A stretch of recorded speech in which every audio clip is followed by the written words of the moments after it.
Yo, what up guys, me Patrick LeVar here on a quick Macros Monday, and today I'm going to show you really quickly how I've been doing my Moody plant looks. I'm standing here in front of my wife's apartment. We're getting ready to go out to some temple, and I'm going to do a quick video to show you guys how I'm doing those Moody shots. I'm going to use the VSCO camera that's built into that one. Well, I don't know, just trying something different. Let's go. I got this plant here, and what I'm going to do is, instead of using the one that's in the sun, I'm going instead of using the one that's in the sun, I'm going to look for something that's in the shadows, because that's just going to help get the dark Moody look. And you can see here I got this one little flower right here back in the shadows. I think I'm going to use that one. Again, I'm going to line it up on my rule of thirds, possibly here or possibly here, or you know, somewhere within that range. Let's see if I can get this thing to lock focus. Alrighty, there we go. So yeah, we'll see. I'm just going to take a couple of shots in different positions. Alright guys, so I'm here waiting for the wife. She's in the grocery store. I'm going to go ahead and jump into VSCO, and we're going to edit up that Moody flower look photo. So let's jump into VSCO. Alright, so what I'm going to do here guys is I'm going to jump in here. We're going to load up the photo. Pardon the noise here, I am out and about, so that's the best thing about using the cell phone. You can do a video anywhere. So what I'm going to do is I'm going to go ahead and I'm actually going to select my filter first, and I already have a couple that I've been using recently for the Moody look.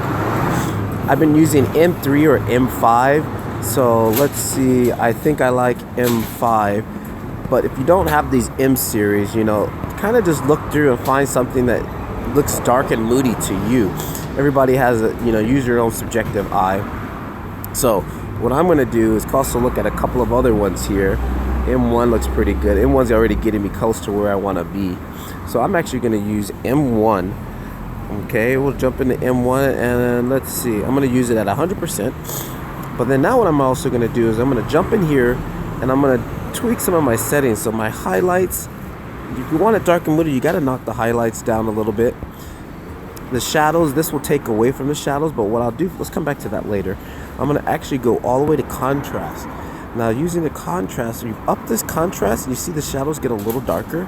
This is what we kind of want here. We don't want it too much.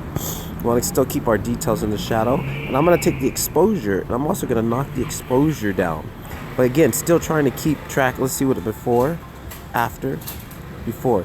Still want to keep track of those, of the shadows, and make sure you don't lose too much detail.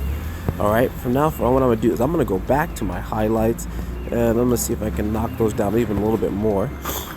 Great, that looks great. I'm actually really happy and liking that. And I'm going to go here to saturation. I'm going to desaturate it a little bit. Alrighty, that looks good. And then I'm going to take the sharpen and just bump up sharpen just a tad bit. Now you can go in and tweak some other ones. Sometimes I tend to tweak skin tone just to see if I can get a different type of tone to it.